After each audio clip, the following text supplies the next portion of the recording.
broadcasting from the Unshackled studios in Melbourne. This is WilmsFront, brought to you by the Unshackled.net. Now here's Tim Wilms. Hello and welcome to tonight's show. The date is Wednesday, the 23rd of October 2019. It is 7 p.m. here in Melbourne. We are live on the Tim Wilms YouTube channel, so please make your presence known in the live chat and also hop on over to Entropy, which is the enhanced YouTube software where you can ask questions throughout the show. I can do a poll if I wish, and you can also send through super chats if you want us to read your comment out live on air and also support the show. Now, I'll give you a brief rundown, or should I say update, on the topics that have been in the news this past week, and after that I'll be joined by the Brisbane reporter from the Unshackled, Martin Hartwig.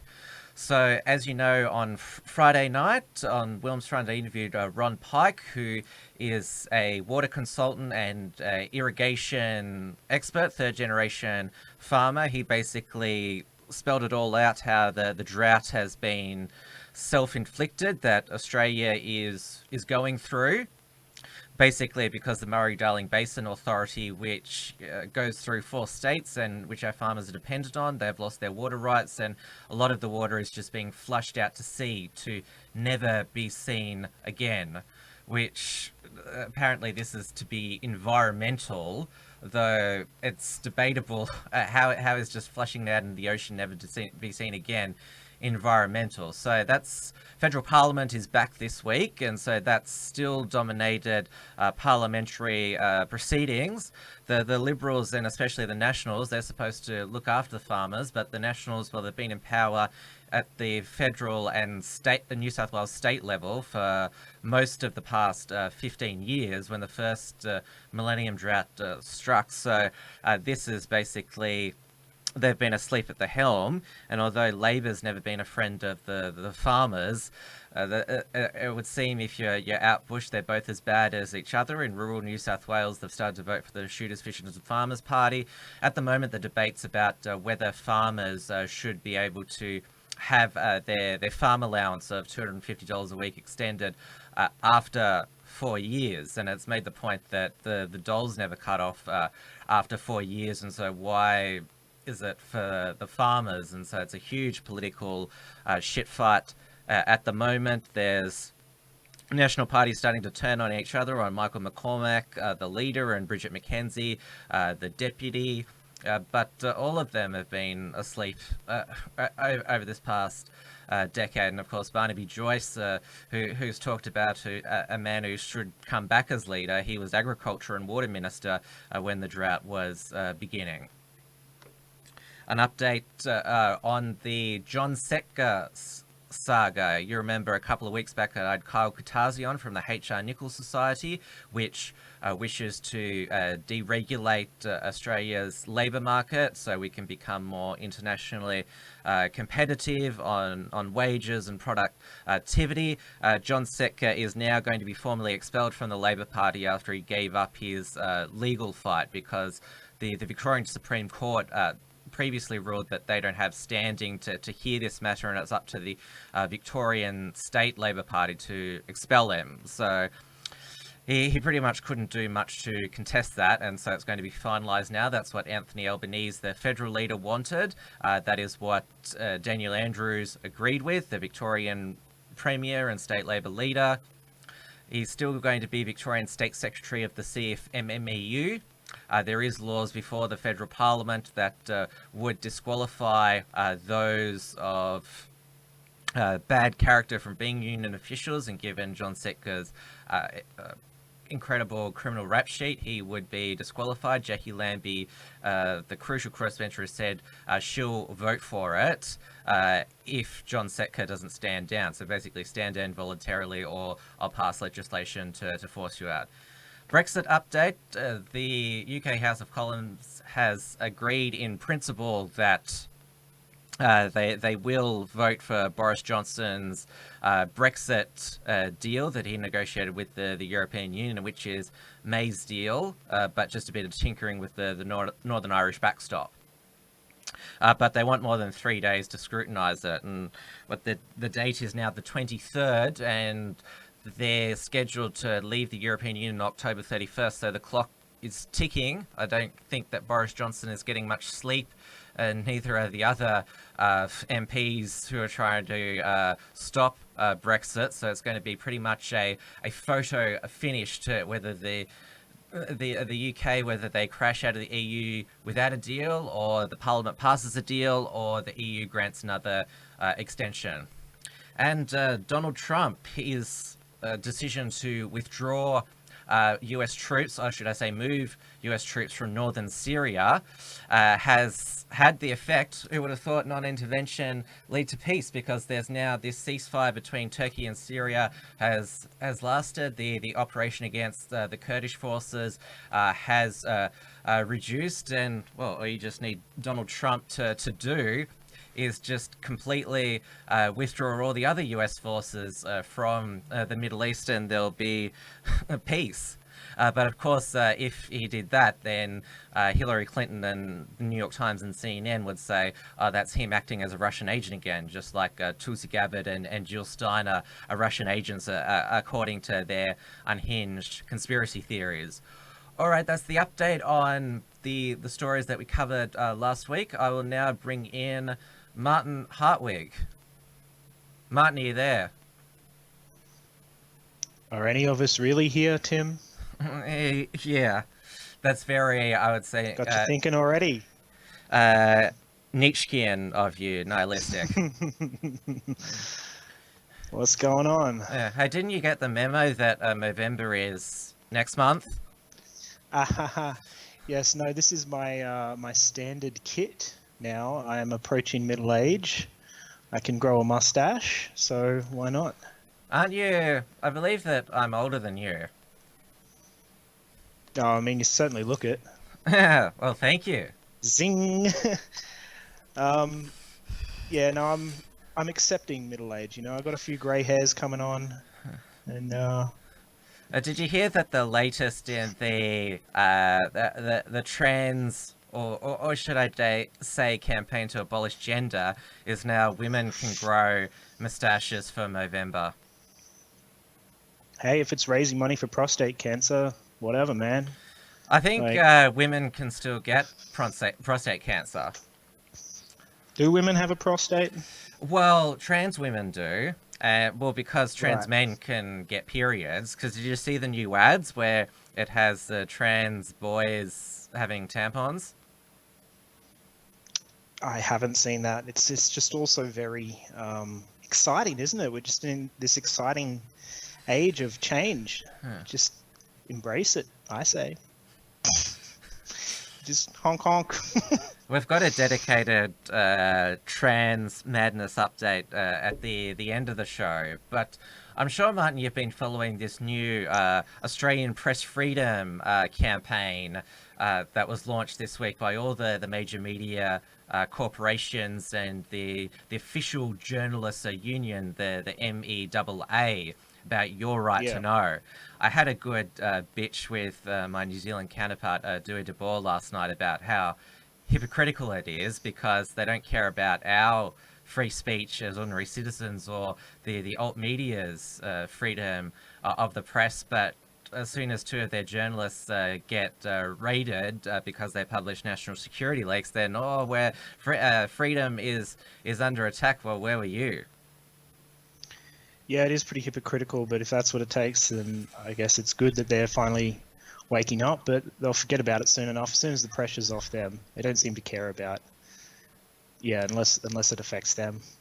Well, they want special rights, and it's been good that Scott Morrison has said in response to this campaign, no one's above the law, while Labor has said that, yes, journalists should be exempt from... I don't think he quite said that they should be exempt from all national security laws, which would be quite incredible, because the rest of us would have to abide by national security laws except for journalists.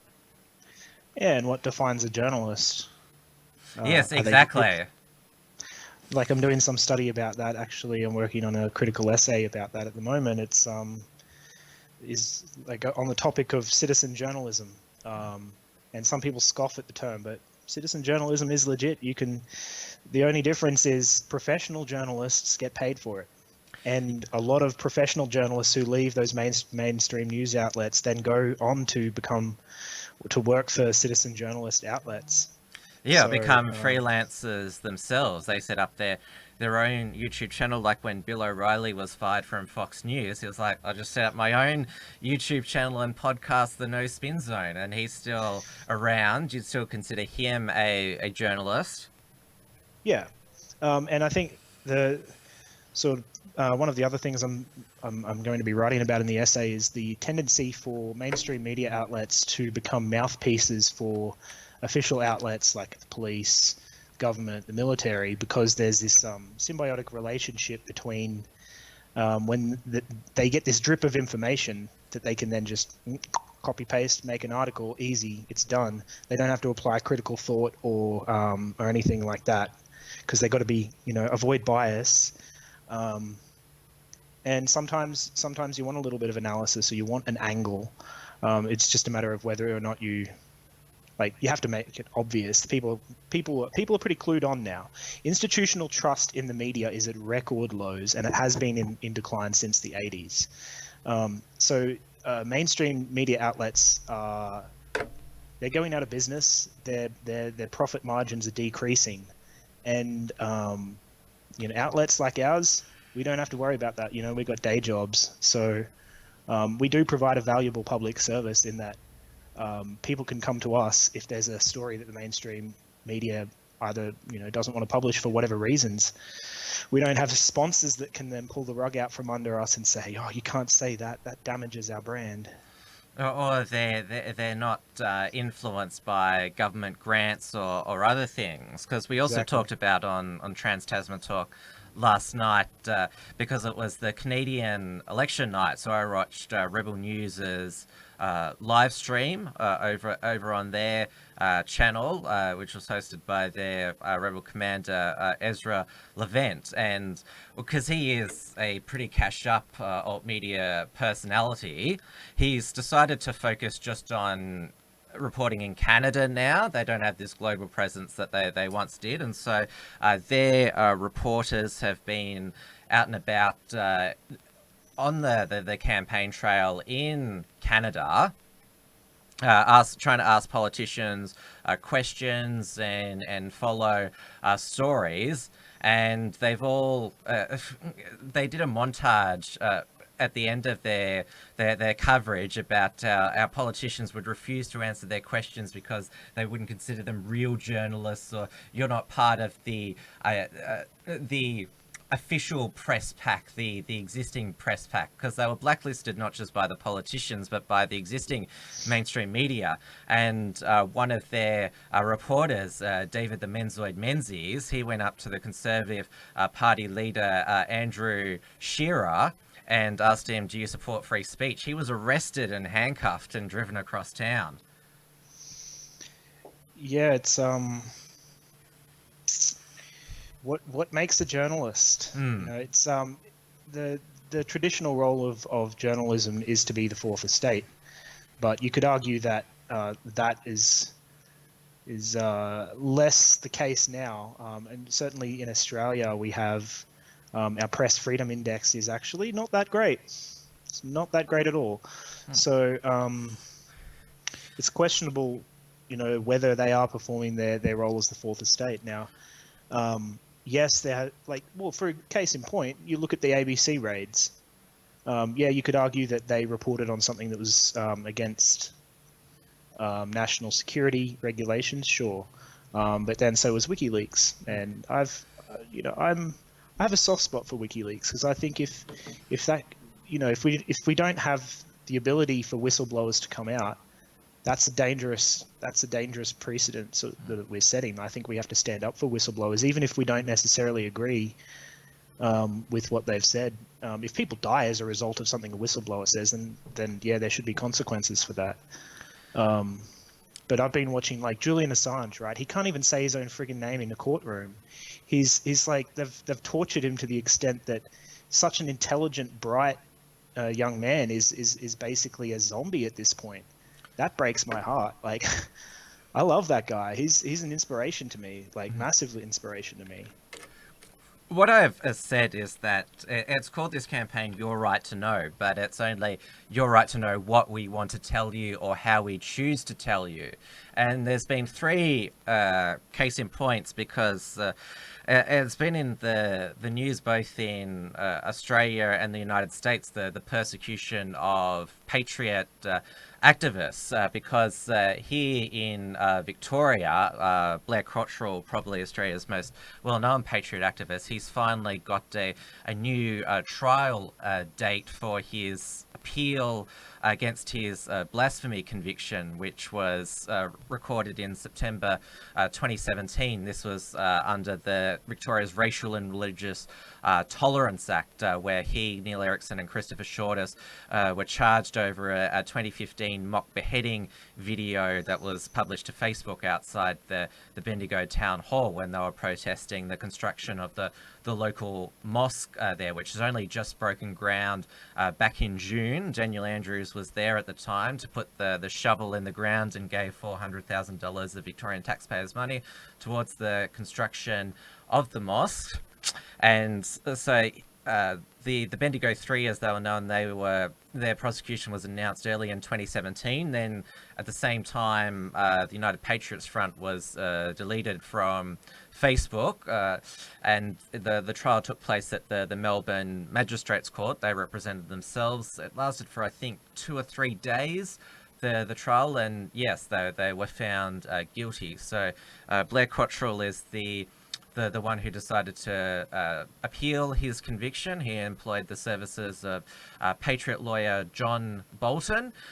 They wanted to originally appeal on the basis of Australia's constitutional implied right to freedom of political communication. So they lodged an application with the High Court. The High Court said, you've got to go through all the other appeal courts before you get to us. And so they're redirected towards the County Court of Victoria. So there were a number of mentions throughout the first half of 2018. And then the state Attorney General, Jill Hennessy, decided to get involved in the appeal to safeguard the Racial and Religious Tolerance Act, because we've got to protect against hate speech to ensure community cohesion. But then they discovered that the act might conflict with the Victoria's Charter of Human Rights and Responsibility, and so that became a separate matter of the county court trial was now going to decide both constitutional law and state law. So it was going to be heard by Judge Lisa Hannon in a 10-day trial beginning August 12th. But she received a promotion to be the Chief Magistrate of the Victorian Magistrates Court, and so she could no longer hear the case. So it's been rescheduled to begin on November the 11th, and it'll be heard by the Chief Justice of the County Court of Victoria, Peter Kidd, who he recently presided over George Pell's trial and jury conviction on historical child sexual abuse charges in the 90s, and sentenced him to 6 years in prison. That was appealed to Victoria's Court of Appeal. They upheld it, and so George Pell's now going to the High Court. That certainly is a lot of words. Well, there's a lot of background to it. Yeah. Best of luck to Blair. Yeah, I think that case has wider implications than just the impact that will have on him. So, but really, I think a lot of people have been saying this for a long time. We need an actual Bill of Rights in Australia. We don't really have that, and so we have to sort of fall back on human rights stuff. And I'm not a lawyer, so I'm not going to get into the legalities. But yeah, that's something that I've heard a lot of people say from all political walks of life. We need a Bill of Rights.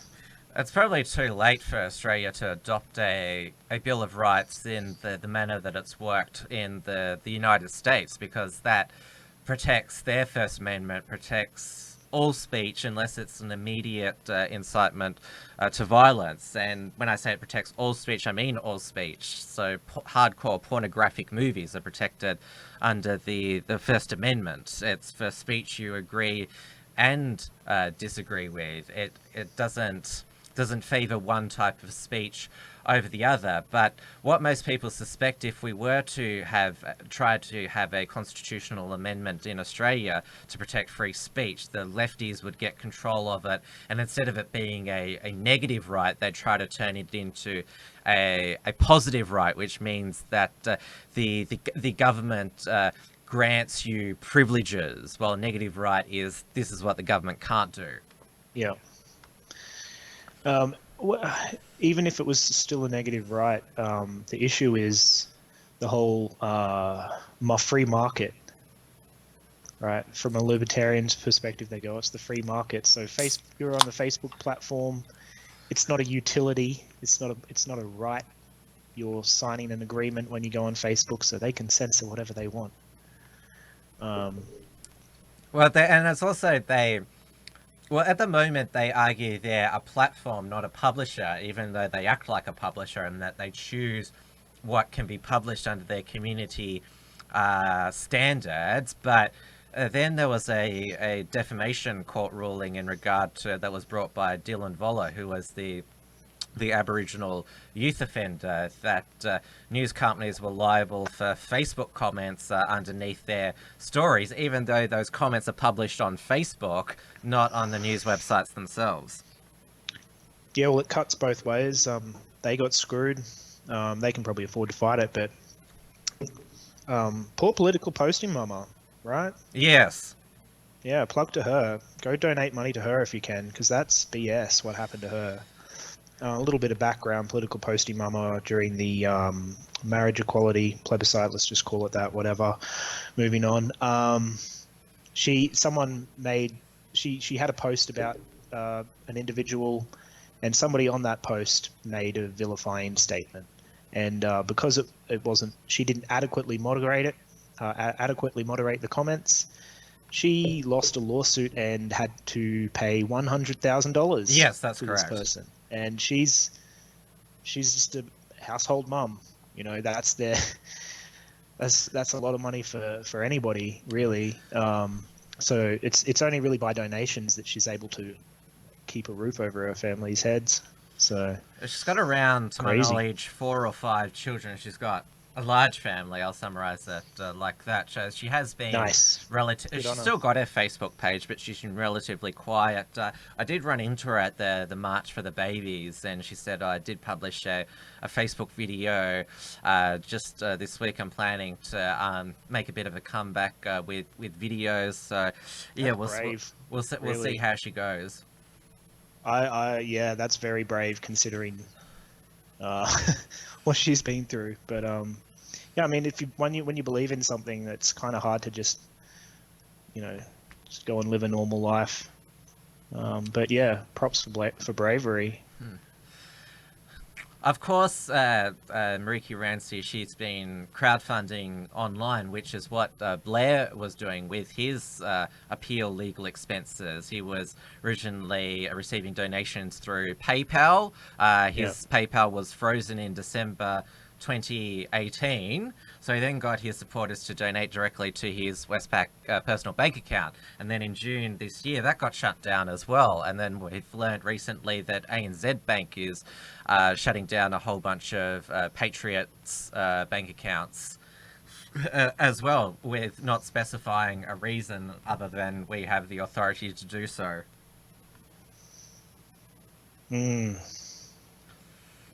Sorry, I just got a bit distracted there. Yes, so the Patriots. Yeah, the bank account's been cancelled, right? That's some Mark of the Beast type stuff. I saw Thomas Brasher pointed out, like, Book of Revelation, man. Unless you got the Mark of the Beast, you can't buy or sell. That's oh no, they're banks. They have the right to do business or not do business with whomever they please, but.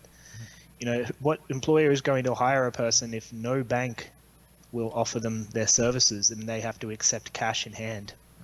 What happens when they eventually abolish cash and we go to a completely digital society? How are people going to exchange goods and services if they become a political dissident?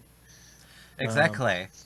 And where's it's a the dangerous mainstream precedent. media reporting on this scandalous action by the banks? Because, of course, when Blair was interviewed on Sky News around about June 2018, the network apologised. Adam Giles, he essentially had his program eventually cancelled, and so now no mainstream media outlet will grant him an interview, otherwise they'll be accused of giving him a platform. But it's interesting still, the mainstream media reporters, they can't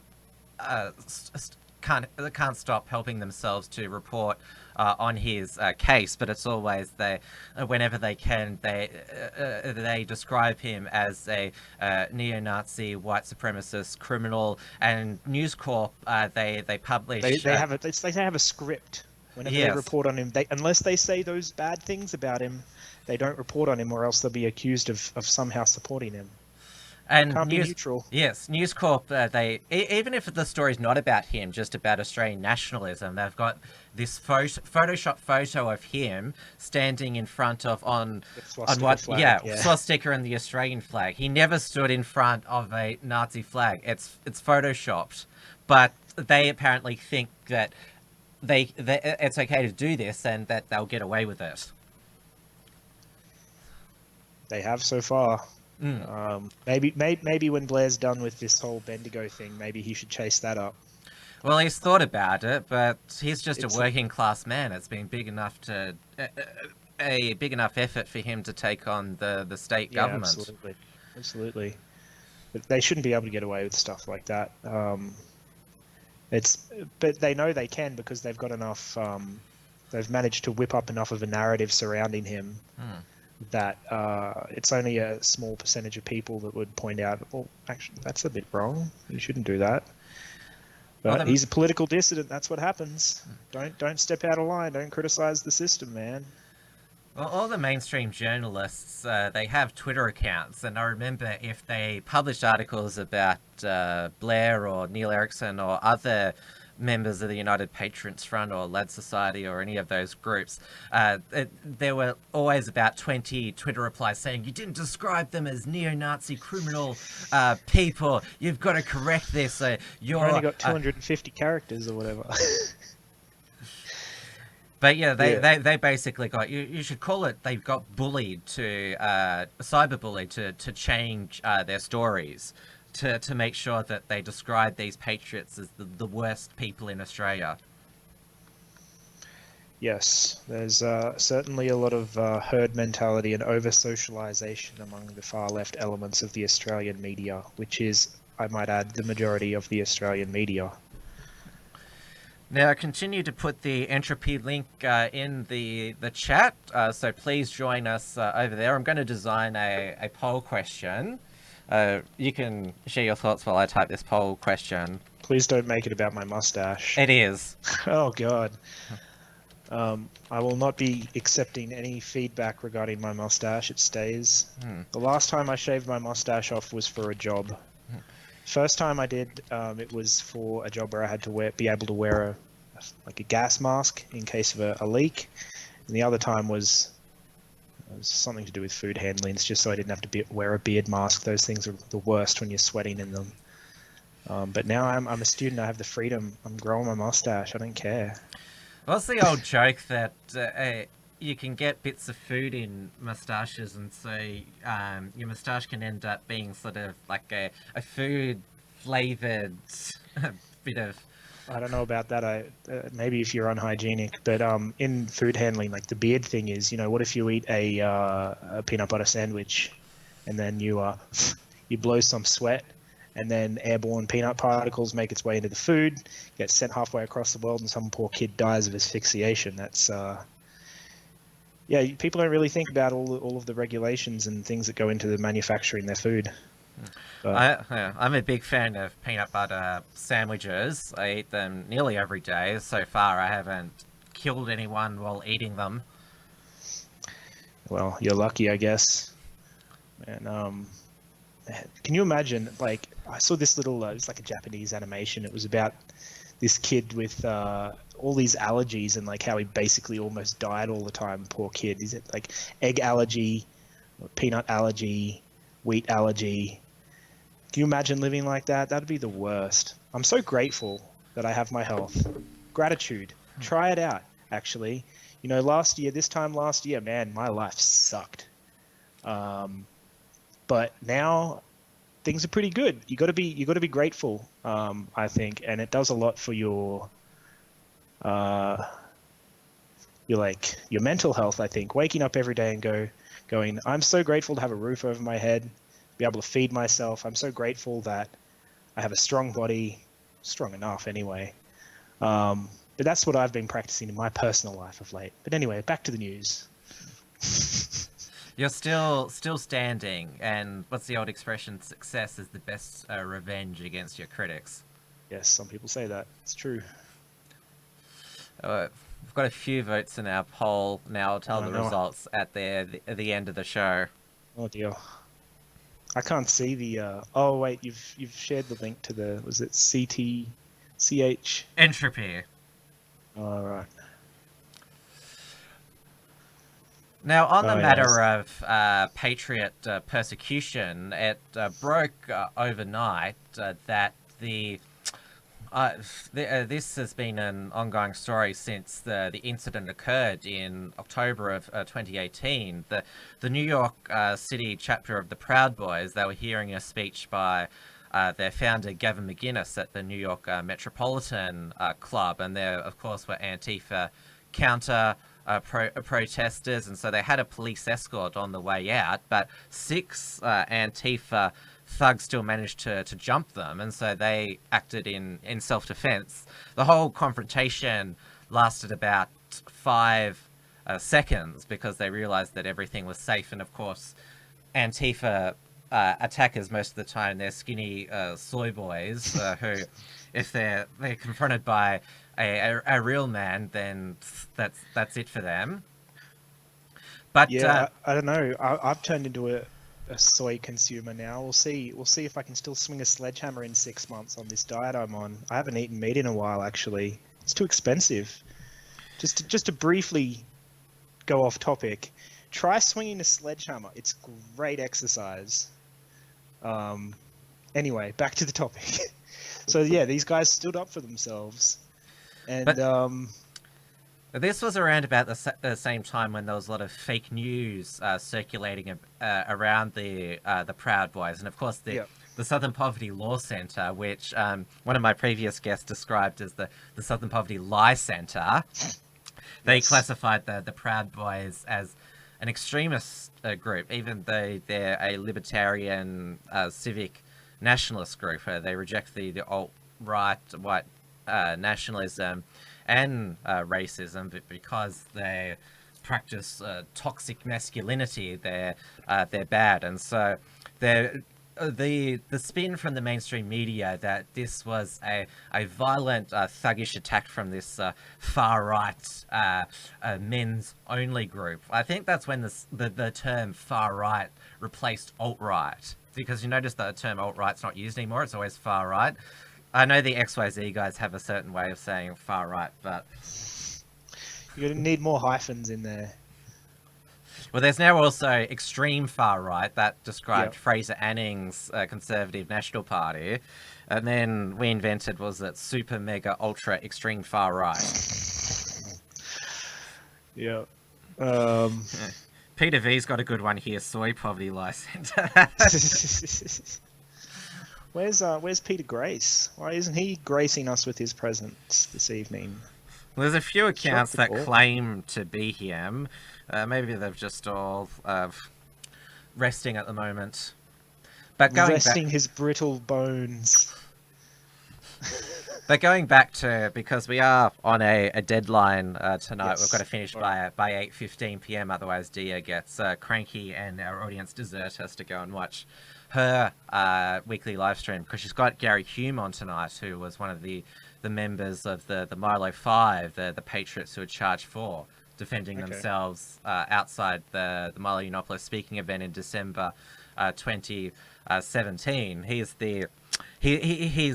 He's got a British accent, but he's a full-blooded Australian patriot. He was one of the patriots who was on the steps of Flinders Street with Ricky Turner on Australia Day. Remember when Yep. he got dragged down and almost lynched, Ricky T, for just simply holding the Australian flag on the steps of a major Melbourne landmark on Australia Day, and if the police hadn't dragged him out of that mob, who knows what would have happened.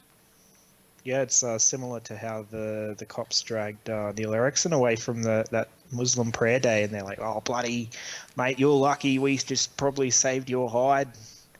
You know, but are you admitting these people are like not in control of their emotions and are prone to acts of physical violence against people that they don't agree with? Yeah. Well, that's before the courts that matter now. Most recently, Yeah. Neil Erickson was removed from the Extinction Rebellion illegal protest when they were supergluing themselves to the road because he was breaching the peace of their illegal protest. Yeah. I mean, if they're committing an illegal protest, aren't they by definition already breaching the peace? I mean, those motorists were pretty pissed off that they were late for work. I don't think they were feeling very peaceful with people supergluing themselves to the road. I will offer. Now, this is my first time sort of coming on the record with this. Now, I do not support SALT. I do not support any of that. Careful. Now, I'm gonna be careful because I'm gonna get people saying that I'm supporting Extinction Rebellion. I'm not. However, it is a dangerous precedent to be setting in Queensland these new laws that they're trying to pass through. Where they've accused them of using dangerous lockout devices. Or Locking devices, yeah, like Yeah. the pipes that they're using where they have to be chainsawed out of them. Yeah, they're really. It seems like they're trying to rush this legislation through to be able to make it much harder for people to protest. I don't agree with what they're doing or how they're going about it, but I don't think Queensland's one of the most regressive states when it comes to There's still a lot left over from the Bjelke-Petersen era. Love him or hate him. We're a lot more repressive than a lot of other more progressive southern states. So that's kind of, I'm a little bit somewhat concerned about that. We'll see where it goes. People have alleged that Extinction Rebellion, they're actually a globalist controlled opposition group, and that it's part of their goal to have these disruptive protests so that more police state laws can be passed. That's what I've heard a few libertarians hypothesize. Bold theory. Hi, Neil. Neil's in the chat. Hi, Neil. Love you, mate. God bless. It makes sense. Who's paying these people? These people don't have jobs. Who's paying their fines? They've got money coming from somewhere. Well, we know that Eric Surge Herbert, the 20-year-old unemployed university dropout who astrosurfs at friends' houses in Brisbane, he's been arrested 11 times. He's got $200 fine. Yes. Whoa. Yeah, Mummy's and Daddy's mansion that he lives at that he can live at on the Sunshine Coast, and of course his two twin sisters are international models who jet set around the world, posting on Instagram. Imagine the carbon footprint there.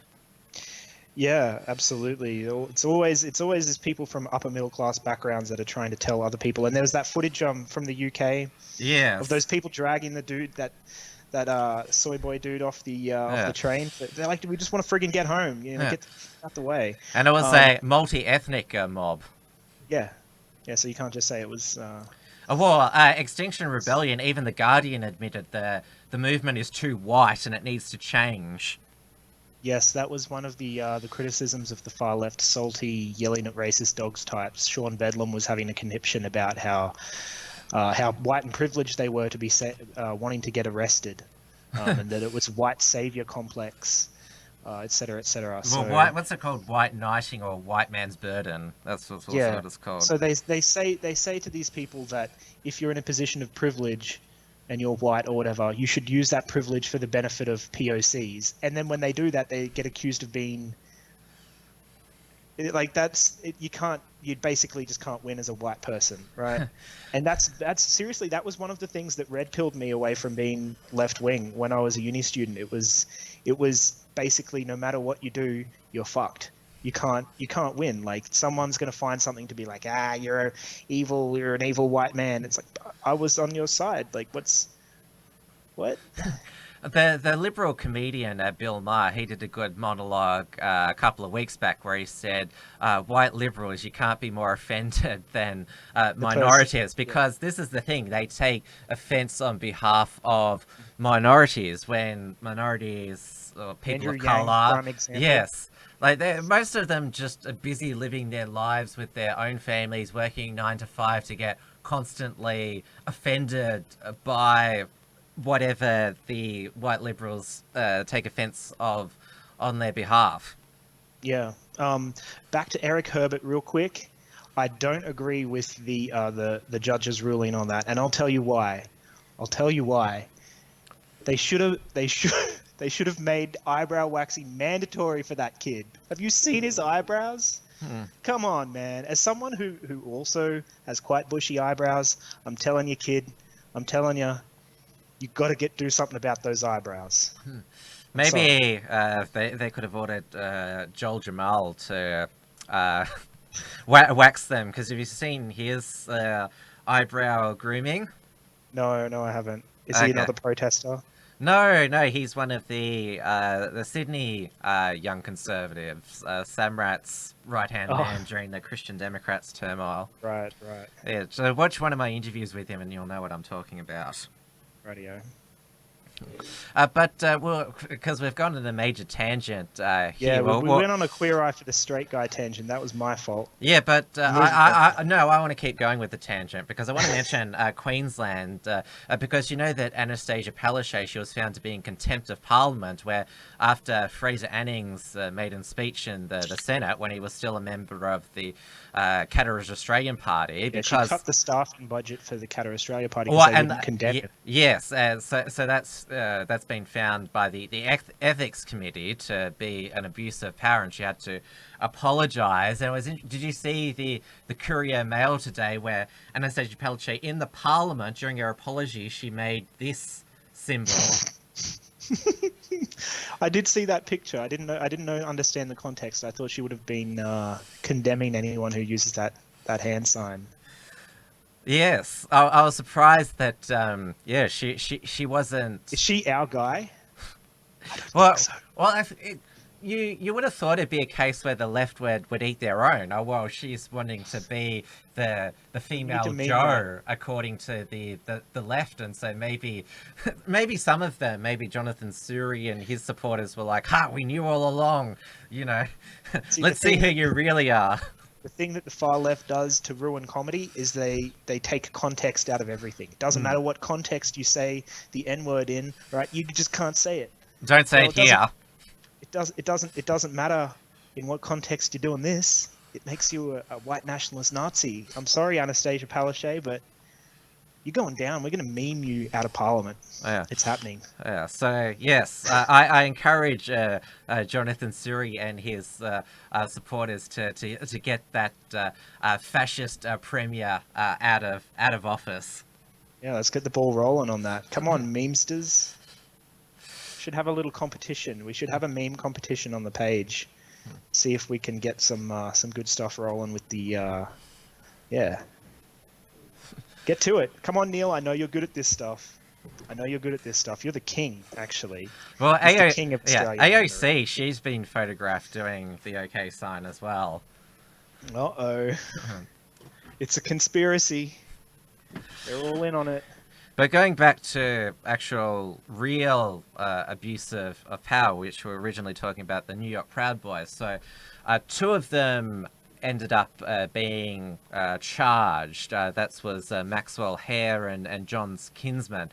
And the Antifa assailants, they refused to come forward or cooperate with police investigation. So it was a prosecution without any victims. And so they could only convict them of attempted assault, but the really serious charge they got them on was attempted gang assault, because they were able to convince the jury that the Proud Boys were a gang. And so they've been sentenced today, both of them, to 4 years in prison, which... I don't think that's initially what that gang legislation was supposed to be utilized for, but hey, that's what these snake lawyers do. That's what gets their rocks off, really, I think.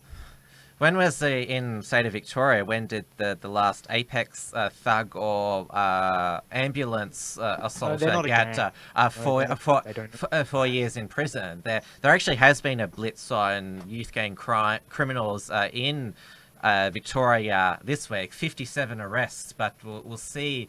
Obviously, they've been arrested for the crime. We'll see if they do the time. Yeah. Don't think there's room in prisons for them, so they'll probably just give them a slap on the wrist, a good behaviour bond, and say they were good boy, they didn't do nothing. It was society that made them like that. So I've just taken you off the screen for a moment. So how dare you? Yeah, we're gonna lose viewers now. Yeah, John Kingsman. He was one of the Proud Boys who is going to prison for 4 years. So he's got a wife and 4 children. So that family has lost a father figure for 4 years, that household, and a primary source of income. So there's John there with his wife and 3 of the children. And the judge said here, who sentenced them, Judge Mark Dwyer, said that he imposed this jail sentence because I know about history to know what happened in Europe in the 1930s and wanted to deter extremist rallies. So you're going to deprive what was a nuclear stable family of a father for 4 years. Yep. Well, yeah, that's messed up. I don't need to go into the studies of the impacts of being raised by a single parent household and the negative impacts that has. But hey, man, I was raised by a single mother and I'm here. But I'm not going to say I didn't have issues from it. That's, but I'm here. Yeah, man. It's. Well, even free my boys. My boys. Well, obviously, there's a lot of single parents that still do a good job, but the overwhelming evidence is that because most of the mass shooters that have recently terrorized the United States come from single parent households, have an absent father. Yep. And even Barack Obama said that fatherlessness is the main cause of youth delinquency. Yes, indeed. I actually was doing a bit of reading about that recently, and there's also people living on their own. Social isolation is another huge factor. Recent loss of employment is another huge factor for these lone actors. Really, the main one is social isolation. And it's also a lot of the people are new poor. It's another factor. So people who have recently lost economic or social standing. Yeah. And like I wrote about in my Joker article, I'm going to plug that, my Joker review that I wrote not 2 weeks ago. If society can't just ignore the factors that are leading to these people acting out of desperation and this outward expression of nihilism and enemy is what it is. And it's Emil Durkheim, one of the forefathers of social science, wrote extensively about the impact of the Industrial Revolution on people's roles within society and their relationship to having a sense of belonging within the social group. The difference between a person working in a field with 30 other people, tending to the wheat, to, just people who don't even know their neighbours.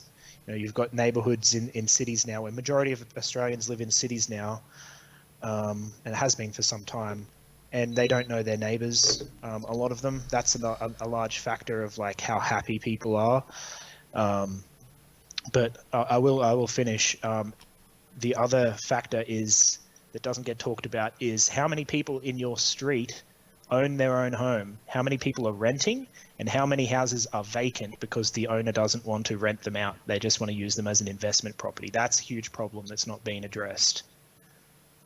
I'm going to see the Joker on Sunday evening. There's going to be a bit of a movie night with some of the fans of the Unshackled, so I'll miss Sunday night show, but I'll say this at the end of the show. I've got a double feature on Friday night's show, so I'll fill you in on that. You're gonna love it. It's amazing cinema, not just from like in an artistic sense. It is the choreography. I think you'll notice it's reminiscent of what you'd expect from an opera. It's kind of like an Italian opera in terms of its scale. But you can read my review if you want to know more about what I said about that. Can I talk about my article that's coming out soon, the one that we've worked on this afternoon? Yeah, give a brief overview of us, because it's been in the news a bit this week. Yeah, and I know we have to wrap up. I've got my eye on the clock. So basically, there's a story coming out that we've got that someone in the chat right now, Anxious Aussie, she has done some coverage on, fantastic work. We're going to be featuring her video because basically what happened during the federal election was a number of domains, we know of 6, that were related to Fraser Anning's Conservative National Party, were cyber squatted by a financial entity known as Gold Impala Proprietary Limited, registered to an Aidan Nagel, who we can confirm was working for Pauline Hanson's One Nation Party in numerous capacities, was actually a paid staffer during the federal election and is now working for Senator Malcolm Roberts. So stay tuned for that story. That's pretty big. To think that rather than cooperating with a fellow, you'd imagine they're in the same sort of realm of politics, but instead they viewed Fraser Anning's ascendancy as a threat and acted in I would call it scorched earth approach. Well, there was a lot of bad blood between Pauline Hanson and Fraser Anning, so I get what you're saying, but yeah, there's grudges and bitterness and all those sort of things. They stick around in politics forever. It's a shame. Like, I just wish that these people could get their shit together and put it all behind and actually work towards something meaningful instead of just getting stuck on all of this crap. Because there's people, like, to be dramatic, there's people dying out here. There's farmers killing themselves regularly. Well, serious. Real people are dying. It's not what Greta said. Yeah, it's real people are blowing their brains out because government isn't getting, isn't adequately assisting them, and we need to stop. Like, all of that stuff, it's not constructive. But I'm not going to share too much of my personal views on One Nation on the air, but I think you can kind of guess where I stand on that. Yeah. Now, I'm going to just go through it. Then there's going to be this weird transition here. You wrote this story, Martin, back at the beginning of September. Jeffrey Epstein lookalike spotted on Epstein's Caribbean island, and you can see the photo hopefully quite clearly here. There's a man. This was shot by a drone. It looks suspiciously like Jeffrey Epstein. So this is the drone footage here. Was there further development on it, or? Well, the reason why I'm going through this again, I'm just playing the drone footage now, is because there was a massive spike in traffic to our website, to that article, over the past 2 days. Oh, interesting. So the mainstream media, they do not talk about Epstein's suicide anymore. It's completely disappeared. And also who's disappeared, who nobody's been able to track down, is Epstein's Madame, Ghislaine Maxwell. She was the procurer of all these young girls, and her name came to prominence in Virginia Roberts, one of Epstein's victims, in the court documents that helped were unsealed by Mike Cernovich, the alternate media personality, and of course all the hard work by Julie Brown at the Miami Herald call her a rogue honourable mainstream media journalist. Right. Well, this goes for 4 minutes there, but yeah. If you skip about a minute ahead, you'll see the relevant footage, because it is... Oh yes, here we go, here. Yeah. No, it's not there. It's about a minute ahead. I am a little bit iffy about... Yeah, there we go. Yeah. I'd like to see a timestamp on it to make sure that it was actually taken after his death and then it wasn't taken, but that particular account that shares that footage, there's rumors that it's actually run by, what's his name? John McAfee. That guy is a badass. Oh well, yeah, on the run from the U.S. Government. Where was it again? It's one of those Latin American, Belize. That was it. Yes. Yeah, he should have been the Libertarian Party nominee in 2016. I don't think he can return to the United States. he's probably, if it's not the law that'll get him, I'm sure there's numerous bounties on that man's head. He is a true badass. When he dies, I hope they make a really good movie about him. I hope he's writing an autobiography, because from what I've heard about that dude, he leads a wild life. And the reason why there was a lot of interest in this drone footage is because, amazingly, there was a photo snapped of Epstein's corpse when it was removed from the Manhattan Correctional Center, and people not said you can see it here. Not the same ears. I mean, he had died, allegedly by strangling himself, but people have noticed the differences maybe there was there. a bit of swelling in his nose, so you can count that out. But how does the cartilage in shape of your ear change? How does that happen? So the internet still remembers that Epstein suicided in suspicious circumstances. Most people either believe that he was assassinated or that he was secretly removed. Yeah, or the other theory is that he was... they faked his death so that he could flee to Antarctica or something. That's one theory that I've heard, that they've got some big... how many people actually can go to Antarctica, right? For starters, most people can't afford it. And I saw a thing where Epstein's jet, for some reason, made a direct flight to Antarctica. What's up with that? Who just randomly goes to Antarctica? And Ghislaine Maxwell, she was spotted shortly after Epstein's death at a burger joint out in public in Los Angeles. And it's funny, the photographer, it's like she's posing with this burger. It's really weird.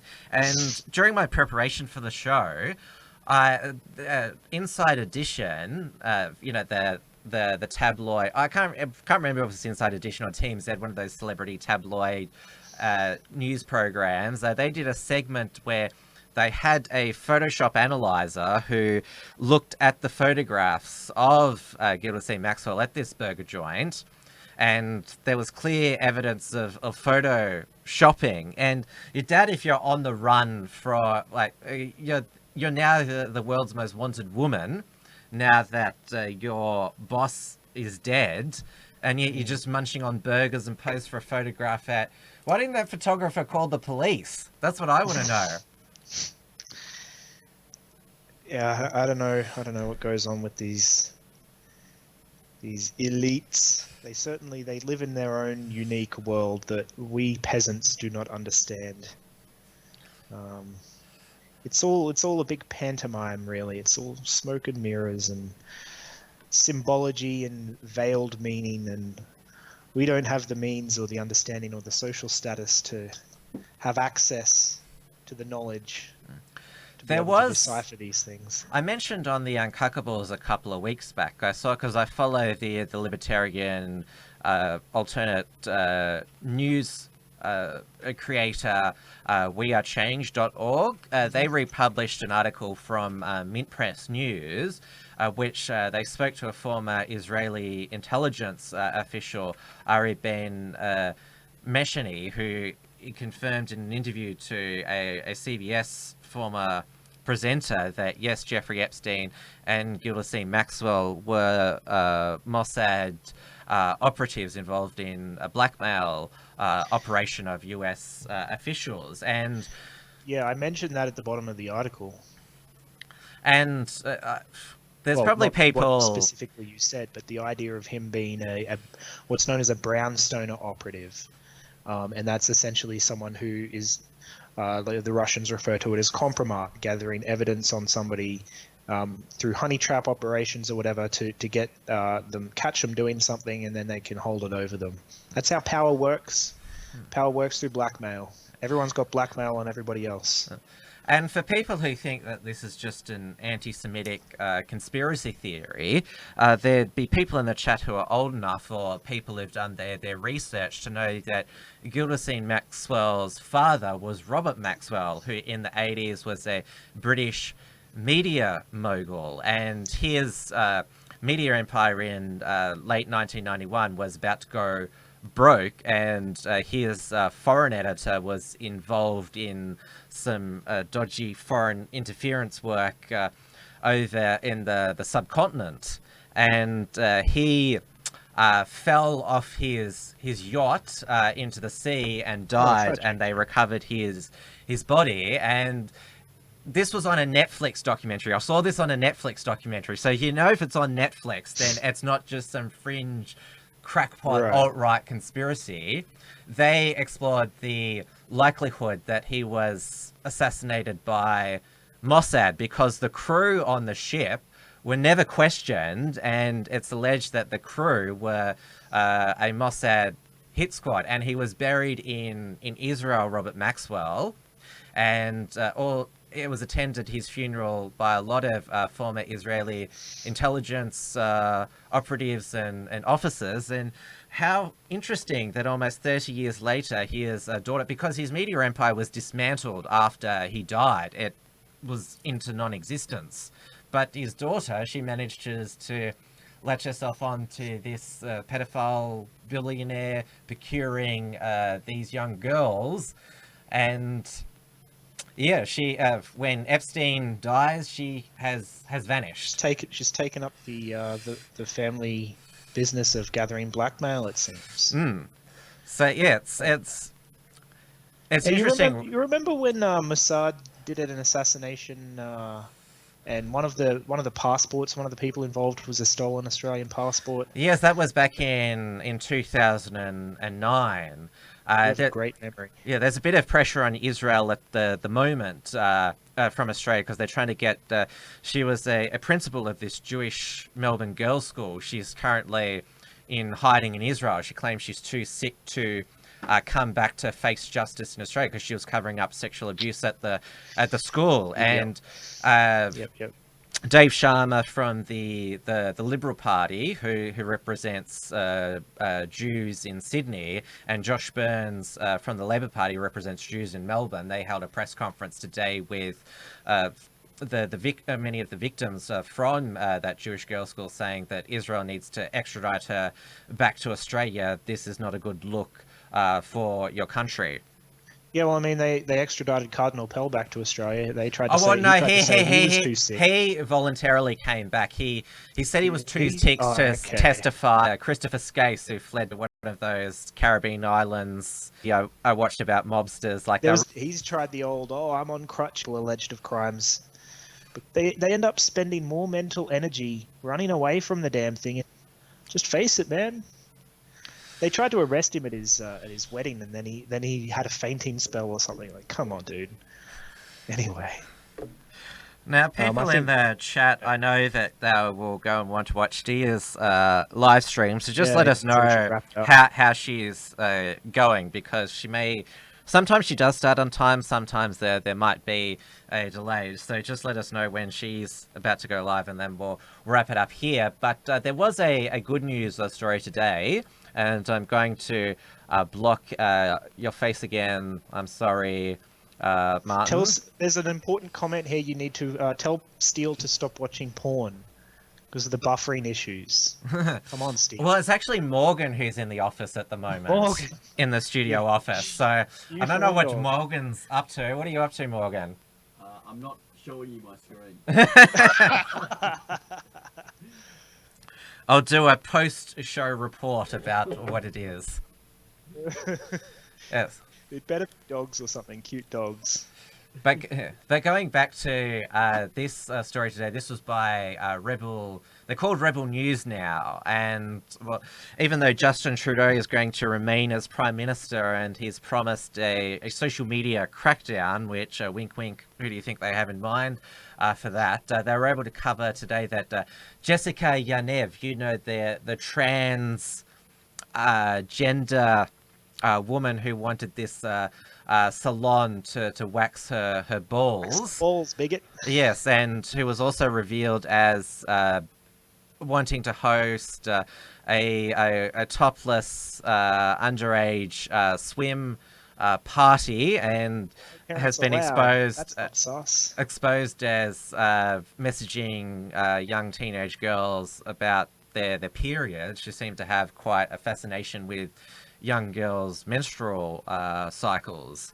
So she has lost her suit against the female estheticians who refused to wax her penis, and she's also been ordered to pay $6,000 in compensation and costs to the estheticians since losing the case, because it's said that her Yaniv's complaint was inconsistent, and she was evasive. And normally these Canadian human rights commissions, they're the worst for upholding such complaints, but common sense prevailed, and Yaniv, even though she's under 30, she rides around in this scooter. I'm not sure if you've seen the Press for Truth videos, but it's really weird. I've seen footage of people confronting her, and her mother's nuts. Yeah. I honestly, why did they get rid of institutions like, you know, like the Nut House? Why'd they get rid of that? Now these people are just among us, existing, burdening us with their presence. And a good exposer of Yanev's creepiness was Blair White, who's the I would call her the trans traditionalist YouTuber, who surprisingly, she's actually become a online YouTube predator hunter, and she actually got featured on. You all know who Chris Hansen is. I think most Australians came to know who he was through the South Park episode about him when he was on. Have a seat over there. Yeah, NBC Dateline. He had an infamous segment, To Catch a Predator, where it was entrapment. They'd set up these stings with this. It was called perverted justice, and like they get the police to arrest them afterwards. And so they'd set up. It's not funny. I shouldn't laugh. But the way they go about it, some of it's pretty funny. Yes, and so Chris Hansen would always appear when they thought they were going to meet this underage boy or girl, and so it's like, why don't you take a seat right over there? And they'd always take a seat, and then he'd. You see the ones where they try and bolt, though. Yeah. That's the funny one. The segment ended when one of the men who was featured there killed himself. But Chris Hansen, because it's the internet age, he's now got a YouTube stream, and had Blair White as a guest, not just on the Jessica Yanif expose she did, but also Onision, who's a popular train wreck YouTuber, because he and his wife, they had a 16-year-old fan live with them for a number of years, and allegedly, according to this girl, when she turned 18, Onision and his wife had sex with her, so it was kind of like a grooming operation. And there's actually been quite a number of these YouTube predators. The most well known of it was Austin Jones, who was convicted of child pornography because he was soliciting nudes from his underage fans. Because of course these like cute young 20-ish male YouTubers, they have Big all one these is emo bands. yeah, they have all these young teenage girl fans, and of course I'd give everything to you, Onision or Austin, and so this has become a bit of a problem. Yeah, there was a case with there was a band, Blood on the Dance Floor, or some emo band where the guy was soliciting minors for ages, and yeah, depressing topic. Yes, which it's an unfortunate note to end on. I'll say Someone asked if I have a YouTube channel. I don't. I'm just a TU guy. yes. I don't have time to run my own YouTube channel. Man. You're a TU exclusive. If you want to see Martin, subscribe to either the Unshackled main channel or the Tim Wilms YouTube channel to see him on WilmsFront, or the Detonation channel, because you're occasionally on Steel Archer's Detonation program from time to time. Yes, I am. Watch Detonation. It's great. Yes, I am an STR TU asset. Yeah. We have, what Right is up it, what are those agreement? Exclusivity clause. Yes. No, I'm paid a 6-figure salary. I wish. No. Hint. All right, I'll bid you good night, Martin. We'll chat again soon, and we look forward to your article, which should be out hopefully tonight. Yeah. Yep. All right. Awesome. Great talking to you. Catch you later. God bless everybody. Bye bye.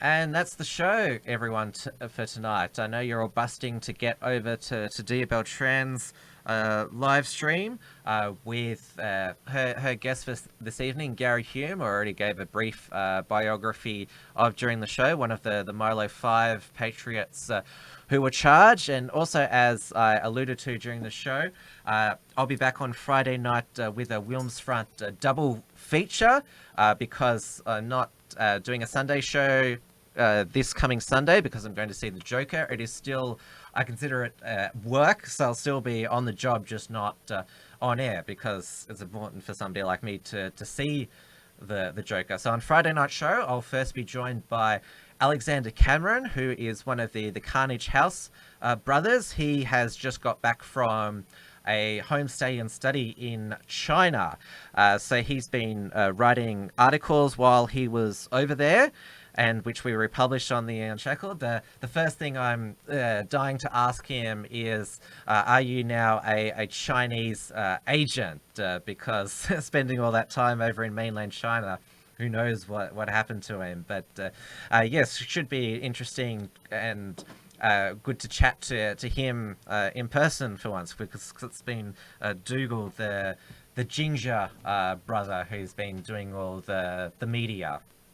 And then in the second hour of the show, I'll be speaking with Ricardo Bossi, who is an ex-Australian Conservatives Senate candidate. He's now launched the Australia One A1 political party, which is designed to be a conservative nationalist party. He's based in New South Wales. I'm going to ask him, given all the other conservative and nationalist parties that have failed over the years, apart from One Nation, why will you succeed? And of course, don't miss tomorrow night, the Unclickables, 8:30 p.m. Melbourne time. There's a whole heap of things that we've got to discuss, and also have a whole lot of fun with our ever-growing live audience. Make sure you subscribe to the YouTube channel. And remember, of course, to make sure that you catch this show live, you are subscribed to the WilmsFront YouTube channel, which is it's Tim Wilms. Just type in Tim Wilms and subscribe. Click the bell to allow notifications. Please like, give a thumbs up, comment, and also share, because we know that Google and YouTube like to use their algorithms to hide our content. And also, WilmsFront is available in podcast form on your favorite platform. So Apple Podcasts, Stitcher, TuneIn Radio, and Spotify. all of the episodes so far are archived on timwilms.com. Please follow me on social media, facebook.com/WilmsFront, twitter.com/WilmsFront, minds.com/TimWilms, and also gab.com/TimWilms. Of course, Detonation has its own channel hosted by Steel Archer. Please also check out my Uncuckables co-host, James Fox Higgins, his Rational Rise channel. He still posts occasional content of his current show, the Patriot Hour. And then, of course, there's XYZ Live every Monday night on Matty Rose Live YouTube channel. And also check out his vlogging channel at Matty's Modern Life on the Unshackled main channel. That's the home of Trans-Tasman Talk every Tuesday evening, 7 p.m. Melbourne time, with my New Zealand counterpart, Dewey DeBoer, editor of Right Minds, and it's also the home of The Report from Tiger Mountain with Richard Wollstonecroft. And I also post highlights from the WilmsFront programs because it is such a large channel, the Unshackled main channel, and eventually building up this Tim Wilms channel, but it helps that more people on the Unshackled main channel see this show. Of course, please support the work of the Unshackled. Of course, we have the Super Chat option during our live shows, but we have a premium membership program at theunshackled.net/membership, theunshackled.net/donate, and of course, subscribestar.com/theunshackled, the free speech crowd sourcing platform. Soon, the WilmsFront archive will be available on rationalrise.tv, the free speech self-hosted video site run by James Fox Higgins, and keep checking the unshackled.net on a regular basis to keep up with all of our news and commentary. That's all for now. Most of you have already head over to Dear Beltran Live, so I'll let the rest of you head on over there, and I will see you all on Friday evening, 7 p.m. Melbourne time. Good night, everyone. Thanks for tuning in to WilmsFront. Visit timwilms.com or Rational Rise TV to view the archive of episodes. And keep visiting theunshackled.net to view all our shows. And to keep up with the latest real news and analysis.